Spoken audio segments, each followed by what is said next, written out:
아이스하키 시합을 벌였던 서울 광운대학교와 연세대학교 선수단이 집단으로 코로나19 확진 판정을 받았습니다. 두 학교는 모두 관련 시설을 폐쇄하고 방역에 나섰습니다. 자세한 소식은 현장 취재 기자 연결해서 알아봅니다. 정다희 기자. 네, 광운대학교 아이스링크장입니다. 제 뒤로 보이는 입구에는 긴급 휴장 안내문이 붙었는데요. 이곳을 이용하는 광운대 아이스하키부와 이곳 학생들과 시합을 벌였던 연세대 학생 등 30명이 코로나19 확진 판정을 받았습니다. 광운대와 연세대는 각각 21명, 9명이 확진 판정을 받았다고 밝혔습니다. 이들은 지난 13일과 14일 강원도 강릉에서 합동훈련을 실시했습니다.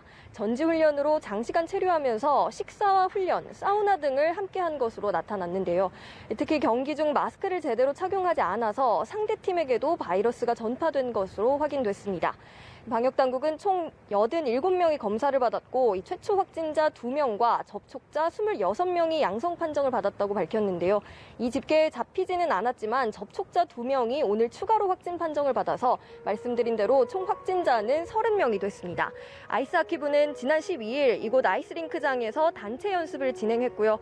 이후에는 캠퍼스 내에서 훈련은 없었던 것으로 전해졌습니다. 광운대는 아이스링크장 전체에 정밀 소독을 시행했고요. 링크장은 21일까지 휴관하기로 했습니다. 확진자 일부는 기숙사 생활을 한 만큼 기숙사에도 긴급 방역 조치를 시행했습니다. 네, 이 외에도 수도권 곳곳에서 집단 감염이 계속되고 있죠. 네, 직장과 학교 등 일상 곳곳에서 집단 감염이 계속되고 있습니다.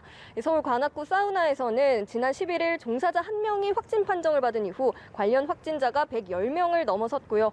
강남구의 한 직장에서 130여 명, 은평 노원구 실내체육시설에서 40여 명이 감염됐습니다. 서울 동작구 종교시설에서도 2명이 추가돼 총 38명이 확진됐고요. 경기 부천시 음악동호회 관련해서는 접촉자 1명이 추가로 양성 판정을 받아 확진자는 총 28명이 됐습니다. 인천 미추홀구의 한 초등학교 관련 확진자는 80명으로 늘었는데요. 이 학교와 관련한 학생 확진자 20명은 델타 변이 감염자로 확인됐습니다. 이 밖에도 유흥업소나 다중이용시설들을 중심으로 집단 감염 사례는 계속 나오고 있습니다. 방역당국은 외출을 최대한 자제하고 방역수칙을 지켜달라고 강조했습니다. 지금까지 광운대 아이스하키장에서 연합뉴스TV 정다희입니다.